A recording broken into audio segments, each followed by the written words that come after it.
Hello, everyone, and welcome to episode 3 of Woo! Macabre Matinee with Yeah, Craig and Sean. that's Uh, right. uh, yeah, we're back for another weekly dose of horror movie talk.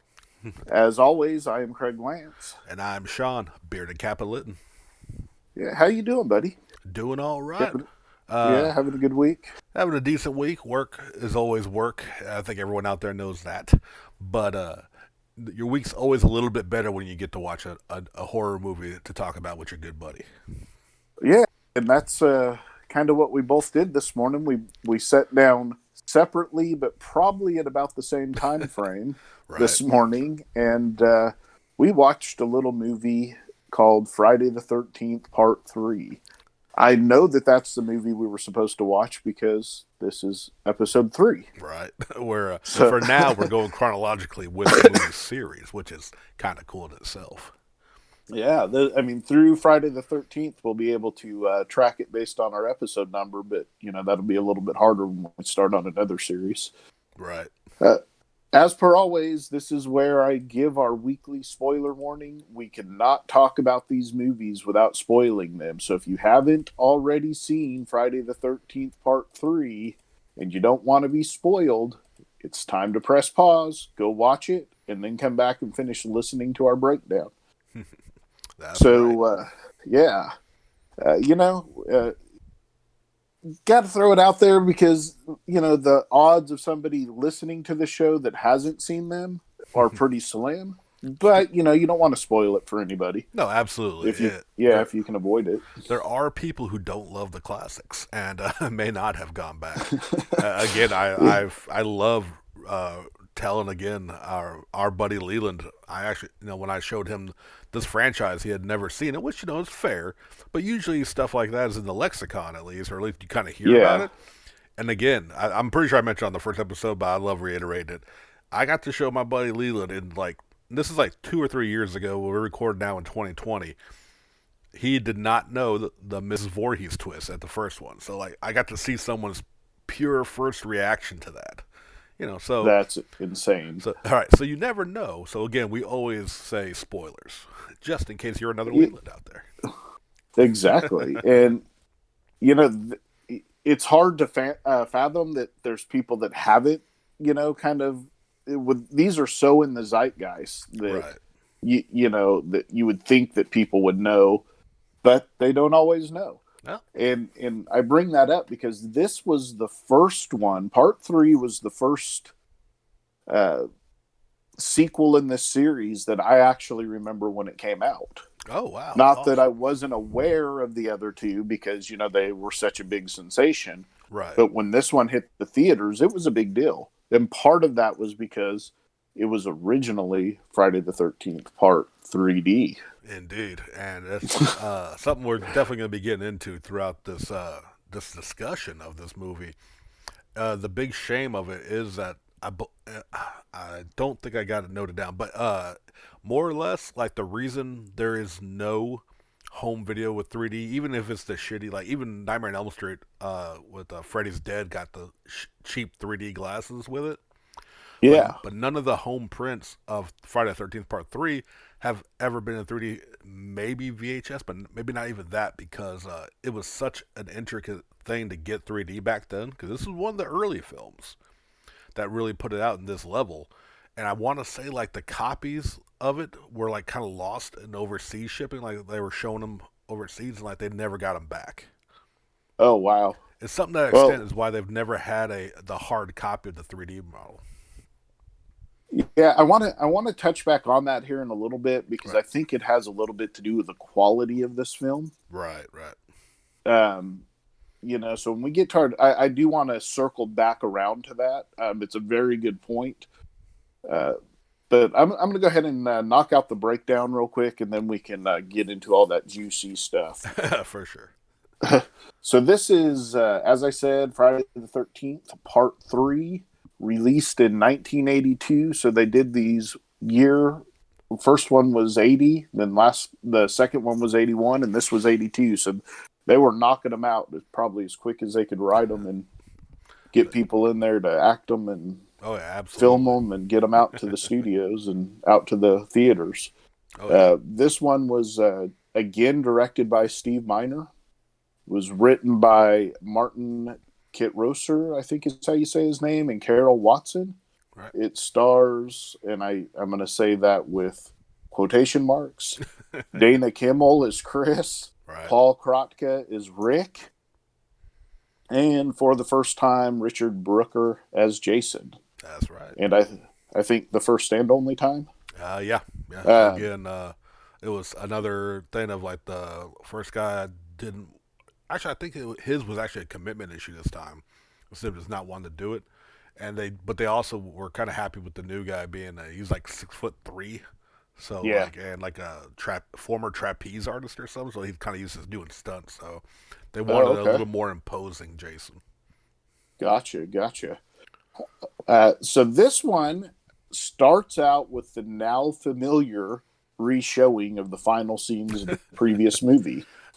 Yeah, once again, Friday the 13th did get into some formulas that they used, right, and this, at least for the first few movies, they did this quite frequently. right, Yeah. So it shows us the end of the last movie, and then following the recap, this movie literally starts the day after. yep, And the tension begins immediately as Jason stalks the owners of a local gas station. During during this scene, we discover that Craig was wrong on his kill count from the last movie, and it oh, was actually 8. I said okay, 9, but the news report with the lady that's the co-owner of the gas station, right. she's watching the news and it says that they found 8 bodies. So either I miscounted or They didn't, maybe the they police didn't hadn't find found one, all the bodies yet. Yeah. right? Which, I mean, they would have had to go to his uh, cabin in the woods. They would have had to find Jason's cabin to Yeah, because find actually he a had a couple of those. I was say yeah, there was a couple bodies thrown around his mother's shrine. So Yeah, the police chief, I think, was one of them, and then one of the random females, I think, yeah, was another. I But believe so. yeah, so Jason hunts down these two hapless.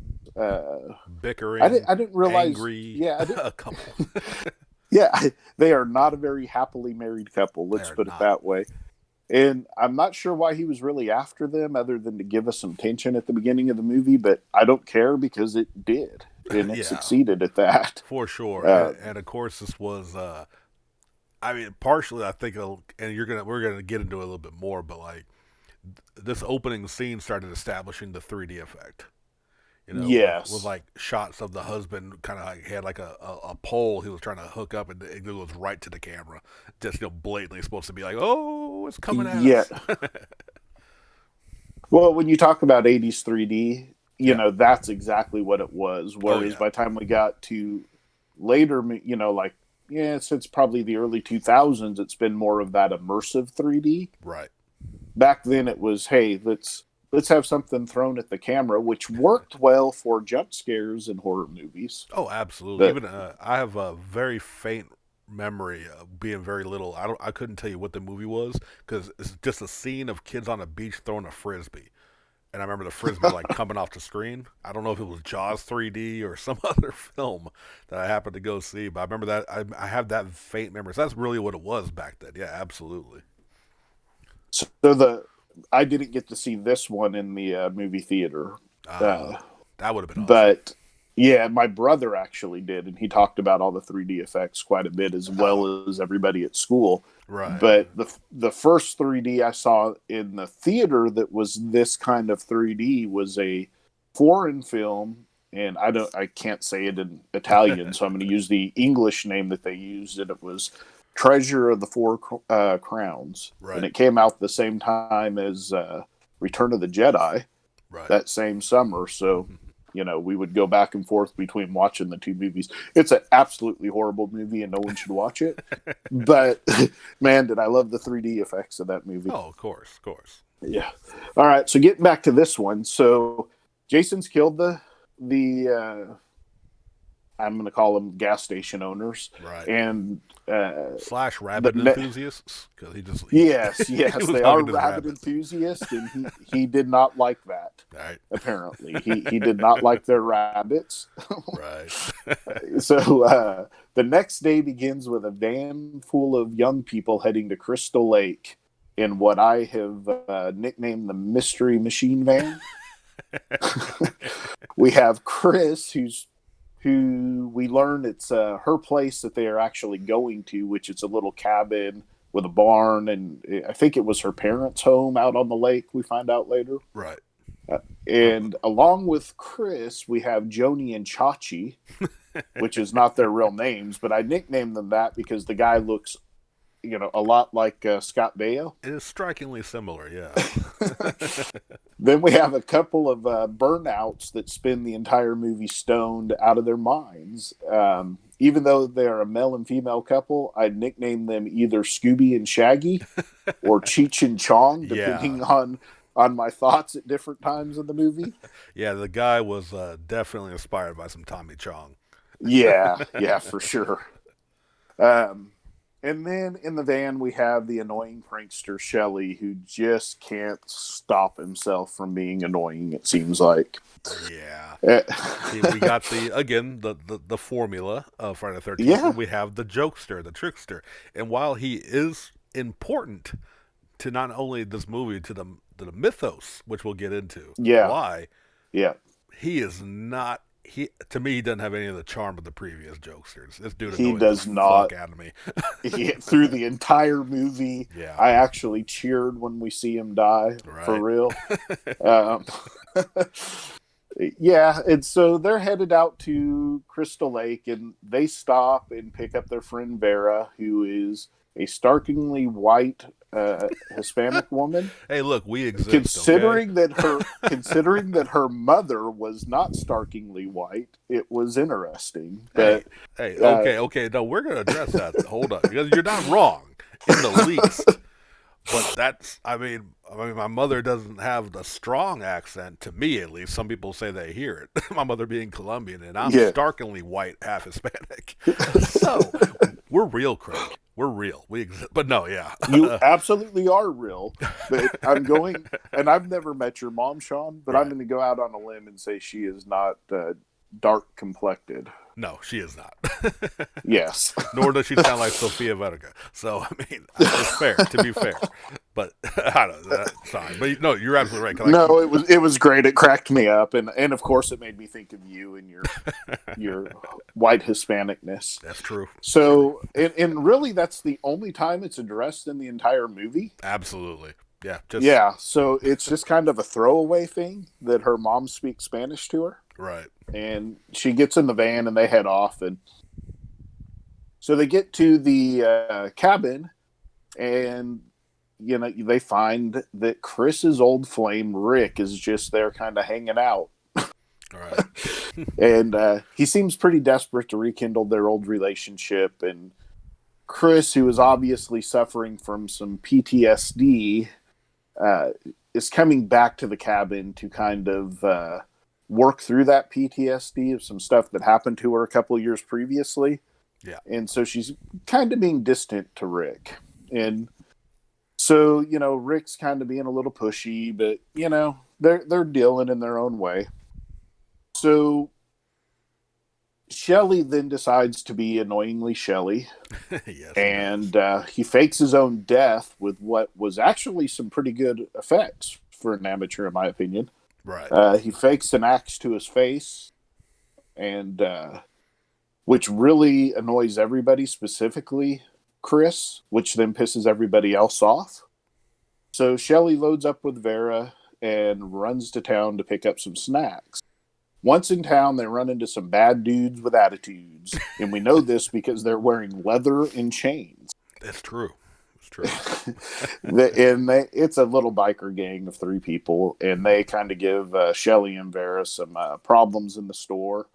And they get out of the store, and they're trying to get out of there really quick. And Shelly, not paying attention, as is wont to do, backs over their motorcycles. So, the this obviously angers the bikers, Right. and the one punches out the windshield and one of the windows. And anyway, Shelly and Vera head back with the broken up car, and the bikers eventually end up at the camp. We don't know quite how they found them, but that's neither here nor there.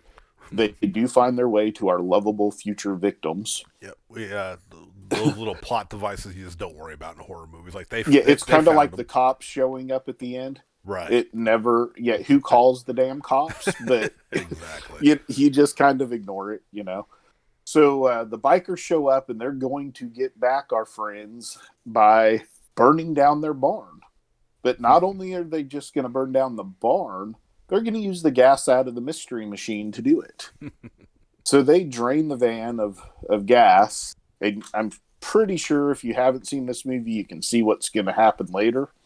Right. So uh, Jason, uh, seemingly not wanting to cause any, alert his potential victims, decides to go ahead and kill the bikers for them, and takes them out as they go into the barn one by one.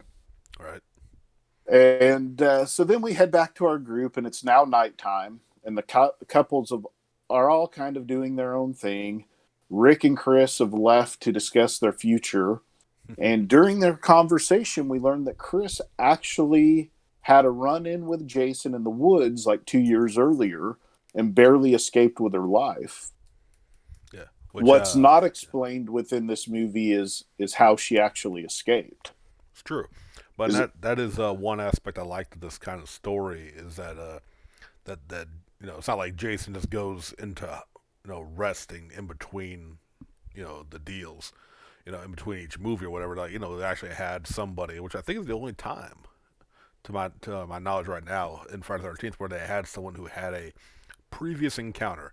Now, granted, it does kind of fuck with the timeline a little bit for those who actually try to make a timeline out of this franchise. But still, yeah, I always thought that was an interesting little tidbit. Well, it not necessarily. It just shows that Jason was active between the death of his mom Right, and the events of part two. right. And it could have been that she just happened to be in the woods and he came across her or whatever, because she had actually ran away from her parents at the ripe old age of 20 or something like that, Yeah, and and was there's actually go. a bit more to that flashback that ended up in the cutting room floor, but we'll get into that a little bit later. Okay, I'll save that okay. little tidbit if you don't know it.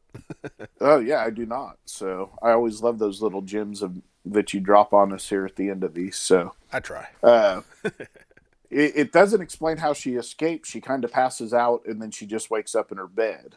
Right. The main thing she remembers is Jason's horrific face. Yeah. Which, So, as something else that's going to be tradition throughout the franchise, looks different than it did at the end of part two. of course. We'll get into that Now, also. well, so yeah, actually, let's talk about that for just Sure, a sure. second, since you brought it up. We actually find out that the ending scene to part two is kind of a typical them having a nightmare type thing, Right. because we find out that Jenny survived, right? Yeah. So she wasn't actually pulled out through the window by that other Jason. Right. So, So they we give could a. Sorry. write that off as, that she remembered him a little bit differently in her nightmare than what he looked like. Yeah, because I think they were originally going to kind of like with part two, where they brought back. I'm going blank on it. Alice. Yeah, They were going to do that with Jenny, but the actress had other roles she was doing, so they just couldn't. So they just kind I of gotcha. showed everything but that one part, and kind of writing off, It's changing the it's ending. kind of unfortunate because I think that Jenny in this movie would have helped a bit, but I think so too. uh, But little note yeah, though, when we do see Jason briefly, without any kind of head cover at the gas station, and yes. that's actually still the Stan Winston mold from part two. Oh, okay, They're using there, okay. but by the time that we get to the reveal, that flashback, and the reveal at the end of this movie, it's a completely different mask. They only I don't know. I didn't really find any information about why they changed it, but they changed it. Because movies and Because effects yeah, and cost, probably. maybe it was falling apart by that point. Yeah, and different. I don't know. Is it a different makeup artist? Yeah. Stan Winston didn't work on this one, and neither, of course, Tom Savini. Although they give him a shout out in this movie. Yeah. But yeah, Uh, it's a new makeup team, and I guess they just kind of want to do their own thing. yeah, I mean, it's going to happen from time to time. I mean, Star Wars. They changed the scar on Kylo Ren's face from where he actually took the lightsaber damage. So Did they? it happens. I Yeah, didn't even notice. yeah, yeah. Right So on. yeah, Chris tells him the story, tells Rick the story, and then as they're sitting there talking, for some reason they thought that just leaving the headlights on his car wouldn't be a big deal, and the battery dies. Yeah. And apparently he knew he had a battery problem, but decided to do that anyways. So, Like you know, intelligence isn't a key factor in being in a horror movie. I was gonna say if these people were smart, they wouldn't be in these positions most of the time anyway. So it just kind of cements that stereotype in for horror movies a little bit. Oh yeah. So they decide to walk back to the cabin. In the meantime, Jason has gone on to kill Joni and Chachi. Yes, he did. And while he's doing that, Shelley is telling Vera how he feels about her, and she shuts him down cold. Shelley calls her a bitch under his breath and decides to play a prank on her to teach her a lesson. Yep, because how dare she? Yeah, how dare a woman not be in love with him? Curly headed And fuck. so his prank is that he's going to swim under the water and grab her leg, which, we don't really quite understand how he does that. But again, plot device, and it's all good. He Right. scares her. He gets out of the water and wanders off carrying a hockey mask and a spear gun. He And absolutely is.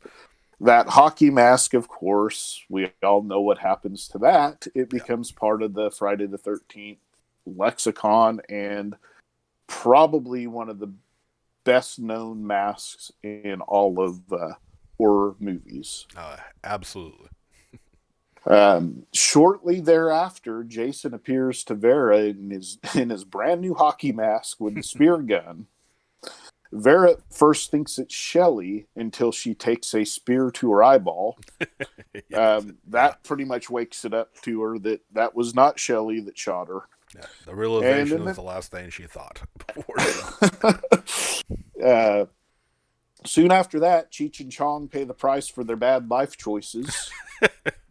And Yeah. about that time, Rick and Chris return to the cabin to find things a bit out of whack.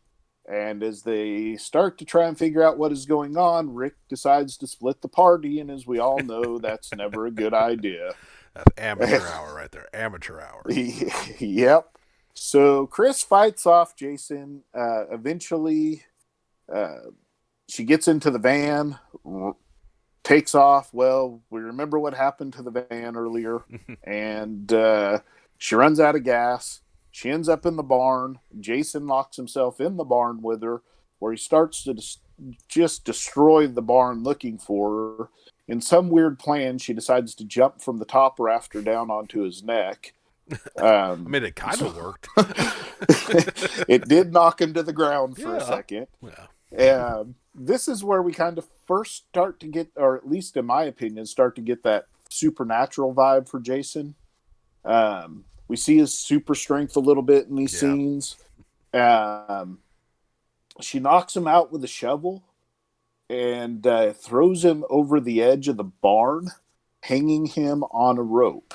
The Yeah. snap of the rope, in my opinion, would kill most people, breaking their necks. I've got a theory on it, but we'll get into it. Yeah, as well as the actual hanging. Yeah. By the time she gets downstairs to try and get past him, he awakens, unhangs himself, and comes after her again. Just as we think she is about to be killed, one of the bikers who we assumed was dead burst out of a room. I guess he's just been hiding there for the last 4 hours and attacks Jason. Jason makes pretty good quick work out of him. But while he finds an axe and she hits Jason, and Jason goes down. Then we get a lovely homage to the end of the first movie where Chris goes out on a canoe out onto the lake. She awakens the next morning. She imagines she sees Jason and that he's coming after her. And about the time she realizes that she's imagining that, Mrs. Voorhees jumps from the lake, taking her under. Yes, So, she does. yeah, so lay some knowledge on us, Sean. Okay. Well, first thing is I'll go ahead and address the thing we just discussed. Uh, Jason in this one, like, as far and don't get it wrong, this is clearly making up shit as a fan. Like, as far as like the hanging, if you look at Yeah, really it's the bodysuit they put the actor in who's playing Jason because he was on apparently kind of a skinnier guy. Being a trapeze artist, you got yeah, to be really buff, I guess. His neck and his traps are fucking huge. they are. And They while are. granted, yes, taking a fall from the top of a barn, I don't care how thick your neck is, it's not going to stop your neck from breaking. But that's kind of what I attributed to it. Well, Because, and also the fact that it wasn't a traditional hangman's noose. right, It was just a knot. yeah, So, because technically, by the story of this whole franchise, he's not supernatural yet. He's just a tough psychopath who has some physical deformities, which may or may not be aiding him in these, or just as you say, like kind of like too crazy to die kind of thing. yeah, certainly he gets stabbed in the hand and in the leg Yeah, in this movie, and he keeps coming. At first it's obvious that it hurts him right. Oh yeah, because and he actually screams out. stops him for a minute. Yeah, Yeah. But then, once he gets going again, it's not really affecting him much. But no, I think it's maybe more of a foreshadowing, I would say, of what's to come, right. even if it's unintentional. Yeah, yeah. I mean, maybe that was kind of like And again, I mean, he literally at one point takes an axe into his head and still does the famous reach out, you know, into this. So, which for Yeah, hey, I mean, continuity wise, they kept that mask, the chunk where the axe went through the part of the mask had stayed in the majority of the Friday the 13th films. So, it did. It and absolutely did. So you have to give him credit for that, considering they changed his look quite a bit throughout time. right. So But not the with the mask being put into this film, obviously it makes it super important. For me, this is one of the weaker entries, and I think it's because of the 3D really being the gimmick of why they did it. They said they really went into it because actually I think they even mentioned that same Italian film you had talked about being the big influence for it, and they said people were already kind of figuring out their formula, so they wanted to mix it up, and nothing wrong with that. gotcha. But and sadly, and don't get me wrong, there's still plenty of good in this film too. I just as far as like if you wanted to rank the entire franchise, for me it's a little lower in it, but Yes. it's still really good. But what it does have above all the rest is after we get the slaughter at the or we get the flashback, which ends on the still shot of the head of Mrs. Voorhees. We have the greatest Friday the 13th opening music you'll ever hear in your life. Yeah, we do. Because for some reason they decided that this movie really needed kind of a 70s funk with a little 80s like new wave. I don't know. You're all going to find out because I have a special treat for you. I'm going to Oh, play a yay. little bit of this opening just so y'all can, if, for those who haven't watched or maybe just don't remember, you have to appreciate this. So I'm going to play it here for a few seconds. Y'all enjoy this one.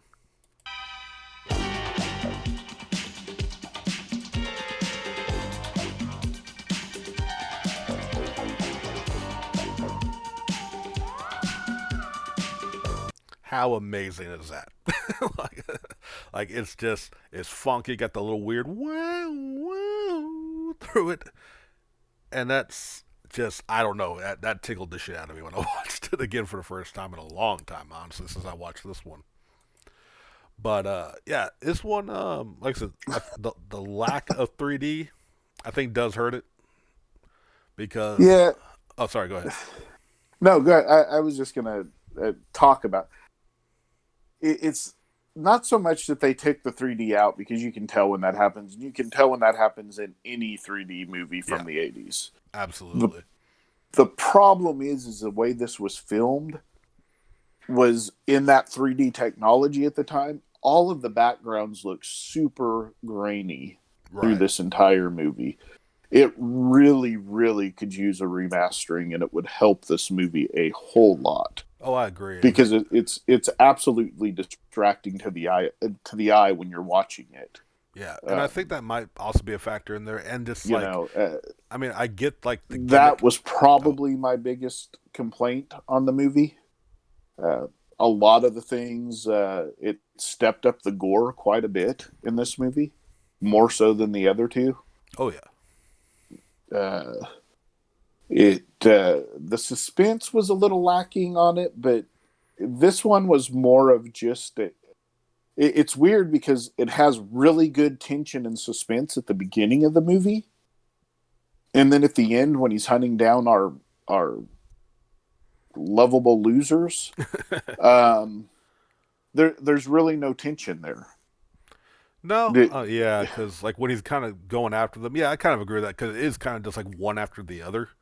It's kind of quick. yeah, I will say though, as far as like, because once you get down to who's gonna inevitably be like the lone survivor, there's always kind of that chase. I thought this was honestly one of the better ones when he's like really just trying to track down Chris. I will say that yeah, the chase scene in this is really, as you say, one of the better ones. I really did enjoy it. Right. It was kind of it was just kind of okay. Got this one, on to the next one, on to Yeah. the next one, Yeah. on to the, and there wasn't really any build up No. between the. And Maybe for Cheech and Chong there was a little bit of build up, but the rest of them not so much. yeah, well, Cheech and Chong literally only got a little bit of tension and build up so they could show popcorn flying at the screen for a few seconds. So yeah, you had to have them kind of be chilling out Well, there for a little there while. is that. And that's kind of also like again, Yeah, it's I know it was the gimmick of the time, and I shouldn't hold it as harshly. There's just some of the 3D doesn't bother me at all. Again, Jason reaching out after he gets the axe to the forehead is iconic in the franchise. yeah. That's a great one, and even simple ones like the pole in the beginning of the movie. But like then you get certain like the juggling one. I thought was that was I would love to actually see that in 3D with where Shelly and Chachi are doing like a juggling contest and like apples are Yes, flying, yes. and like, that'd be kind of cool. I get that, but then you get scenes like I said, the popcorn kind of going. At least it wasn't too long, but then the yo-yo scene still pisses me off every fucking Oh, time the yo-yo scene. because Yeah, it sits there for a good 2 minutes of a yo-yo coming at yeah. you. And again, I get it, but it does detract when it's not in 3D. Which Now again, I wish there was some way. I hope there's some way with modern technology that maybe they would be able to release a version in 3D again. it would be great if they kind of remastered this, re-released it in 3D with the actual effects, and um, Yeah, for yeah, sure. And because there's some iconic things that happen in 3D in this. The old man holding the eyeball towards the camera. right, The the new crazy man. the yeah, the spear uh, gun shot. Right. Those were talked about by everyone at school and anybody that had any passing reference to these movies. They talked about these 3D effects. Oh yeah. Uh, it was a big deal back then. Oh, But for sure. looking back on it, almost 30 years later, Right. it really needs a cleanup job. Oh no, for Uh, sure. the other thing that kind of got to me on this, and when I touched on it earlier, was Jenny being Right. in this movie. And it's not so much that I necessarily wanted Jenny, but the first two movies, in my opinion, had fairly solid acting. Yeah. Yeah. And I'm not trying to knock these actors, but uh, it's certainly a step backwards in this movie when it comes to the acting in it. Yeah. I mean, you can tell the 3D gimmick was the central focus for this film. They weren't. It really was. Yeah. They spent their budget on the 3D and kind of Which uh, like legitimately they did because 3D was so rare back then. They actually yeah, had to spend money to send the 3D equipment to every theater that was going to show it, get trained, and have a really. like 24/7 hotline in case there was issues because 3D was still so new when this came out. So they actually spent Okay. like thousands of dollars to each movie theater showing it, and I'm pretty sure it made its money back because again, a new Friday the 13th, one in 3D, which was a very new concept when this was coming out. So it worked out for them, but it just, yeah, you could just tell that was like their central focus for, like they weren't so much worried about the casting great actors, just good actors. I think Chris did well. Shelley was written annoying, but I think he actually acted the part well. Yeah, I think that you touched on the two that I would give credit to. Yeah, Um, Chris certainly can carry the movie, yeah, especially a slasher flick. right. Um, a lot of the other, I mean, the Cheech and Chong characters, Yeah, they were. they just sat on the couch stone most of the time. And I mean, which, in fairness, was the part they were playing. Yeah, yeah, Um, and Joni and Chachi were pretty much like, I can do a handstand and I'm going to show my boobs. Was pretty much their whole gimmick for that movie. that was their gimmick for the show. And hey, I look a little bit like Scott Baio.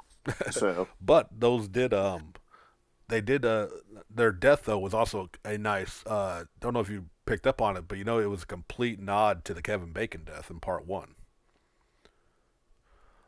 So was it? so after if you remember, kind of sequence specifically when she died, because he had already killed Chachi, and which we'll get into that in a second because that's my pick of the movie. um, Well, we did it again, buddy. Again, I mean, you can't. Okay, we'll go ahead and say it then. After they're Yeah, done doing the deed and he's showing off his hand walking skills to go get them some beers, he's just walking down the hallway and there's Jason looking down at him like, oh, that's impressive, and then cuts him from groin to chest in a yeah. That beautiful, like it that is. was the kill of the week. That's definitely the kill of the week. And there's again, this movie did suffer from as gory as it was because it actually was, but it was the after effect shots really more so because they had to cut down the actual like him slicing him down. A lot of the kills were Yeah. cutaways, but you saw the aftermath, and that's how they got their R rating instead of an X rating for this film. Again, the Oh, censors gotcha. hate this franchise. They constantly had to, we're chopping things up. But it's not only, but then okay, but so he cut him up, and I guess while she was getting dressed, stuck him up in the rafters above their hammock, because and then Yeah. we go into the Kevin Bacon part where she's looking at a Fangoria magazine in the hammock, waiting for him to come back, and which is Yeah. a quick shot of Tom Savini is in that magazine, so that's a nice little like Gotcha. acknowledgement, and then blood drips down from him, which she finds out is her boyfriend, exactly how Kevin Bacon had blood drip down before the arrow came through his chest, but she Gotcha. but she got the Gotcha. machete through it, but the same kind of setup. It was, Gotcha.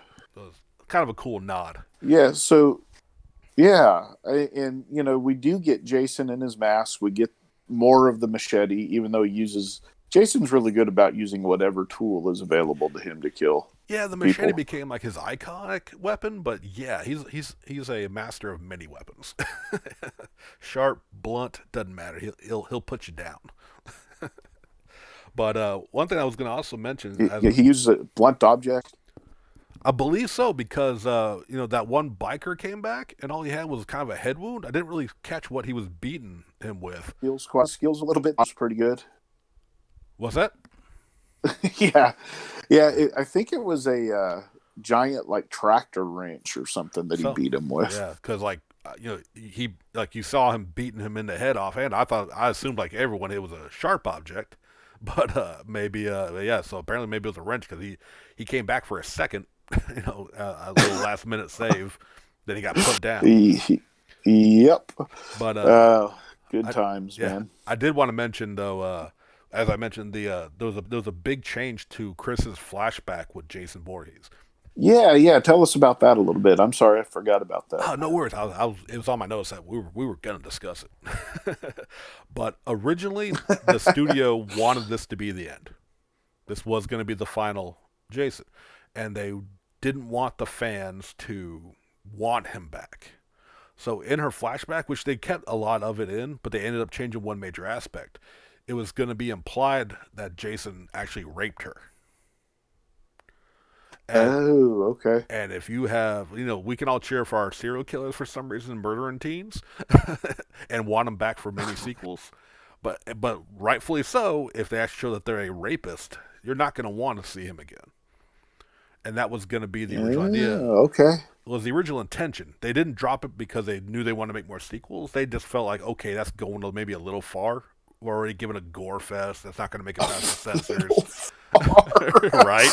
That's the line they stop at. I, Gotcha. Now we know where the line is. Jason cannot be a It will rapist. not be a rape. That and like so there's never been any implication of him ever doing that with any other girls. They said it didn't really fit. Yeah. But that was originally their idea. Was It, like, well, this will guarantee no one will be clamoring for a new Jason movie if he's a rapist. And I honestly, that would have been effective. I think. well, I'll be quite honest. It Yeah. makes some other scenes in the movie make more sense. I think Right. that was a bad cut, or they should have changed some things up Right. because it makes her PTSD a little bit more real. Right. And when he lifts his mask to show her that it is actually him, she freaks out. She's already been being chased by the guy. Yeah. She knows he's going to kill her if he catches her. So this additional freak out in seeing his face makes more sense if you put to it that it was actually a rape survivor type thing. Yeah, I know, absolutely. And again, it may have been like I'm not sure when they cut it in production. It may have been a last minute change, which this movie, from what I understood, had a lot of kind of rewrites in the middle of production. So as can happen in a Well, movie. well, they're putting these movies out so quick, right? One Yeah, right yeah, after another back then. Uh, absolutely. the first three, anyways. I'm not sure how quick it was for the fourth movie yet, Yeah, but we'll find out. we will find out next week. Yeah, so it's a solid entry in the series. You put it as one of your weaker ones. For me, not so much. It's not one of the weaker ones, but it certainly is not as strong as the first two. Right, Um, the kill count, he certainly jumped up how many people he killed in this one. right, There right. were 13, if I counted right, because I'm counting the pregnant gal. Chachi or Joni was pregnant, Yeah, she was. so I'm counting that as 2 kills. Um, so that's 13 humans and 2 rabbits that he killed. Those poor So bunnies. those Uh, poor bunnies. while One of them was in the cage, and then they found one on the road, I guess. right. So And while it's not my kill of the movie because you just can't beat the handstand slaughter. yeah, The A special shout out does go to just the scene of Rick who just wants to be the hero, and yeah, where like Chris is kind of looking out, like trying to see where he went, and it's just literally around the corner. He's just being held by Jason until she goes yeah, back in. Then he crushes his skull, where we get the awesome eyeball shooting towards the screen, yep. and I then mean, I'll be yeah. honest. There's 3 kills in this one that are had a chance to make kill of the week. Oh, But for go sure. ahead. I didn't mean to cut you off. No worries. Yeah, The and eyeball. then the finale of him. They chucked the shit out of that stunt man through the window. That was supposed to be Chris. Oh, not Chris. Rick. He flew through that. Like Jason threw the shit out of him through that window back into the house to fuck with Chris. Like it was like I don't know that had I enjoyed that way more than I probably should have. Because like I said, Well, no. and do we want to talk about Rick's sweater? Oh, right. That It is almost identical to Mrs. Voorhees' sweater. that they shop at the same J.C. Penney's, getting Yes, their they do. sweaters. Yeah, he's which is funny because like when you first see him, he's kind of wearing the flannel and the denim, which is very much Jason, but he has that sweater draped around him like kind of like a preppy guy from that era. And yeah, it is that light blue, yeah, heavy sweater. That very much is that, which you kind of like wondered if that was another nod or like maybe at one point that was going to play into it, kind of like what they did with Jenny last movie, but maybe it never surfaced. I don't know. So, so my thoughts on this, and I touched on it a little bit earlier with the kind of Jason slowly becoming supernatural. Yeah. And maybe I'm giving this franchise way too much credit, but also maybe a little bit of the loss of Jason's humanity. Yeah. in this. Even if he's not becoming immortal and not getting his super strength and all of those things yet, maybe that was me reading too much into it. But I would definitely say that Jason is not as human in this. The humanity he had is gone by this movie. No, absolutely, and and again because and I'm judged after watching the first two again, which are definitely better films in my opinion than this one. And like you said in our review of part two, that how that actor really brought some humanity to Jason. And while he showed some human emotions, reacting, wincing and crying out in pain, he was pretty much just that killer tank and just going through everything. So yeah, that I think kind of affected the way the movie because he is just kind of robotic, which makes more sense in the later films when he is undead. So like Yeah, it's a lot better when they're in these early ones, which we only have one more before one we get more. to that, yeah. Yeah, But so yeah, I agree with that, and it's not necessarily like just that portrayal or like the 3D gimmick ruined it for me. It did affect. It's always affected my liking of this film, but outside of like Chris, and again, like you had said, if they kept her original reasoning for having the PTSD, would have even been more yeah, effective. It's literally the only character we cared about. Because absolutely is the only character I cared about in this entire. yeah. So like, and don't get it wrong, it makes the kills enjoyable when they're annoying or you just don't give a shit. You can just kind of enjoy the slaughter for that aspect Yeah, of these horror movies. I know I do, just being real. But yeah, it's important though to have some sense of caring or liking them and enjoying them in some way, shape, or form. So there's at least a little feel. Even if it's annoying, like Shelley's kill was out of the others definitely a bit more. Like you said, you cheered because he was at least annoying. You know, right, Chachi's death was fun just because that was a creative kill. So right. that's our kill of the week. But everyone else, other than being kind of iconic ways of killing them, it wasn't enhanced at all because we actually either cared or hated. Usually it's one or the other in a horror film for the victim. So I think that's Yeah, kind of a weaker point with this movie. I think that's one of the reasons the tension just isn't there in this movie. Yeah, absolutely. It is you just don't care. When you're pulling for the killer. Right. Now granted, again, when it's just him and Chris, I'm pulling for Chris in that moment. Yeah, because that chase was effective. That chase was tense, like going from the van to the car through the barn. Like that was a good chase because we actually because it was well shot and well acted, but like also we cared about Chris. So I think that's a big key in a horror movie. Well, and they gave her just that amount of time of telling her backstory Right. that made you care about her. That's all it took. Yeah. Personally, I thought Rick was kind of a douchebag. A little bit, a little bit. Shelley, I would call him an incel by today's standards. Yeah, for sure. How dare she not love me and my wacky ways? Exactly. There was nothing wrong with Cheech and Chong. They were just, they don't seem like they would have been these people's friends. No, they did not fit at all. Yeah. It Yeah. was They literally don't there fit. Yeah. because the kids like the marijuana, and we had the 3D shot of passing the joint, which I'm sure the audience loved, you know, in the 3D, and they were there literally because someone liked Cheech and Chong movies, and they padded out the body count. Which again, there's usually that, but Yeah. usually it falls more into the tropes of the jock, the asshole, the slut, the outsider, the outcast. Just Right. random stoners. That's all they were. Right. You know what I mean? So yeah, they just didn't fit. So we've talked a little bit about where the movie kind of fails a little bit, but I do think I want to reiterate some of the things it did really well. Sure, sure. The kills were definitely a step up from the first two movies. Yeah. Not that there aren't great kills in the first two movies, because there are, Oh, absolutely. but in this one, I mean, like I said, there were three that I had written down to be my kill of the week as I was watching the movie. Right.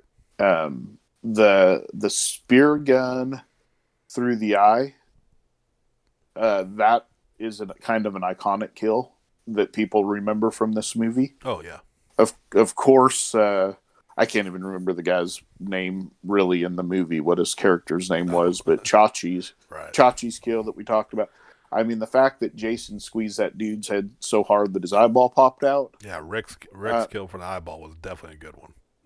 yeah, so I mean, to me, it did that really well. Again, opening with immediate tension to the movie, and not, I mean, I didn't have to have a lot of backstory for those two, but they interacted together. And I'm talking about the couple at the beginning at the You're right, the right, convenience store, gas station. I didn't have enough backstory to really care about them, but it was an immediate, hey, Jason's still here and he's still doing bad things, and it's only the next day. right. Because they're not set up as I think a character you should care about. Right. We got the nagging wife, and we got the guy who's just sneaking his donuts and loves his rabbit, and that's really all. That's really It all that we get from him, and that's all we maybe it's need. because he was relatable. Yeah, because we all want to eat donuts and hold rabbits. I mean, he's living his best That's fucking right. life. That's right. He just trying to get, sneak past some food past his wife and minding his own business. And Jason, decided he had other plans for him. Yeah, which again kind of showed like kind of taking away that he's only slaughtering people who come around Crystal Lake. Although maybe the gas station's nearby, but it just felt like let's just kill some motherfuckers in the opening, which is fine in a horror movie because that's kind of what you want. But it also kind of changed the whole thing to where he's haunting, in a sense, the camp only. But it does show which. Well, I mean, I think that they addressed something in the news footage in this one as well, and that was that the last camp was a 4 mile square foot, I mean 4 mile area Right, that he killed them in. 4 square miles, I guess, is what I was looking for. right, right. That he hunted them down and killed them in. That's a big chunk of land. That's true. That's true. And maybe he just wanted to go pet a rabbit. I don't know, but like just I'm not complaining. Like I said, it's not a negative to it because No, no, it no, was a no, no, great no. I kill. get what. But yeah, I just guess my point was that 4 miles is a big area for him.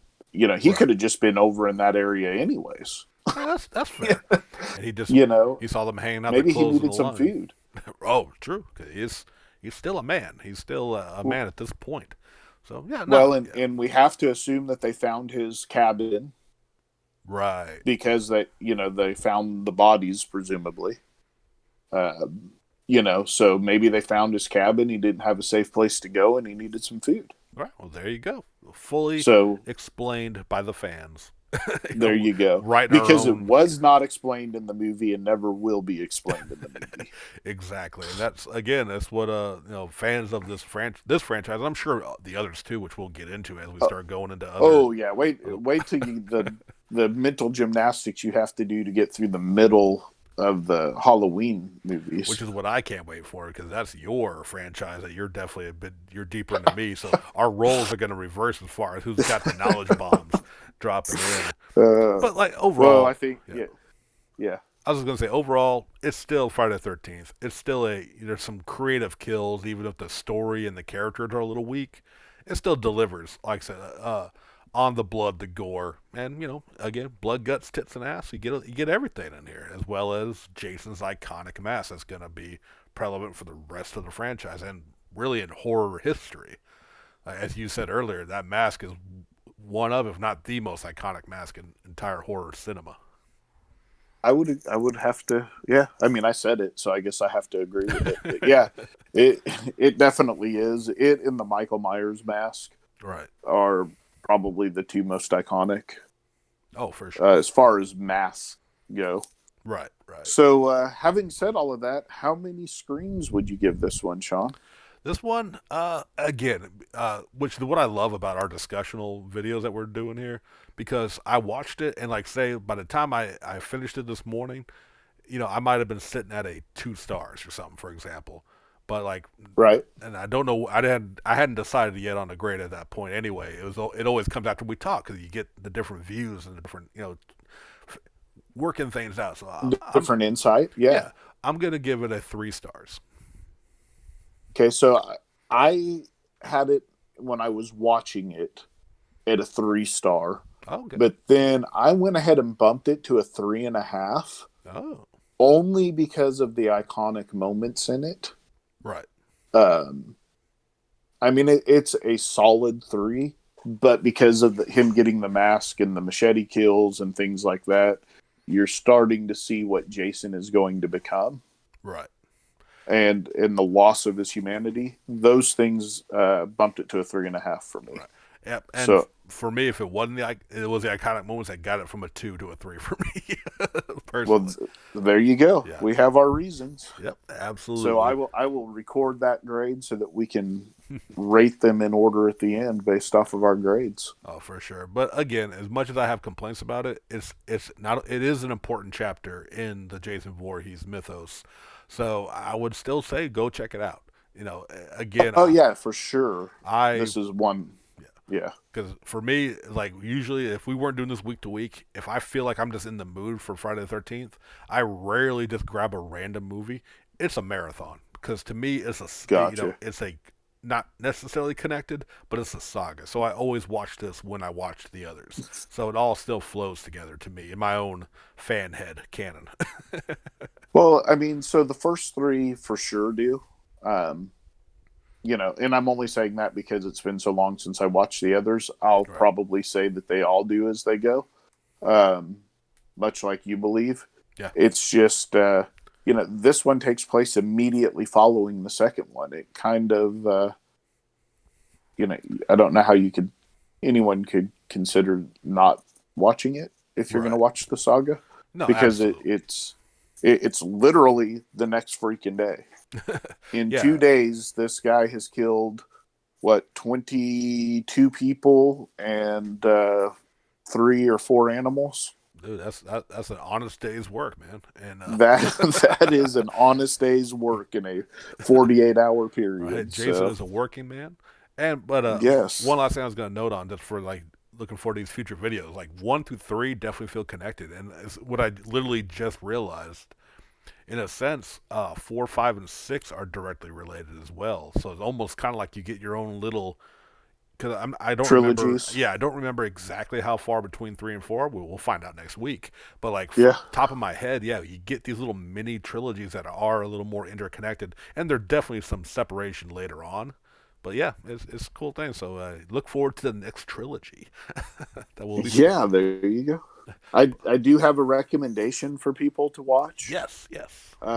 This is a more of a thriller than a horror movie, a Okay. psychological thriller, Yeah. Right. but it's definitely one people should watch, and it's Hard Candy Oh, with the now Elliot Page and Patrick Wilson. I Have have you not seen this seen one, that. Sean? I have not actually. That's one I Okay, always so forget to go see. yeah, Elliot Page plays a 14-year-old girl who suspects Patrick Wilson's character to be using his photography business to lure young girls in to molest them. Oh, And yeah, it's got an interesting twist in it, and just a good thriller type movie. I've always heard good things, but it's just one of those I just hadn't got around to watching yet. I'll have to definitely try to find that one. Yeah, it's well worth your time. So Awesome. yeah, Uh, so good. that's all I've got. You got anything else, buddy? No, I think that's gonna do it. So, as always, if you enjoyed this show, please like, comment, subscribe. Let us know what you think about this movie. Let us know what you think about Jason Voorhees in general down in the comments. And always share the videos. Let people know what we're doing. That there's a fun horror podcast year round. We're not just exclusively doing this in October because we're literally not doing it in October. So, but that's gonna do it for today. We appreciate all y'all for listening, and we will catch y'all later.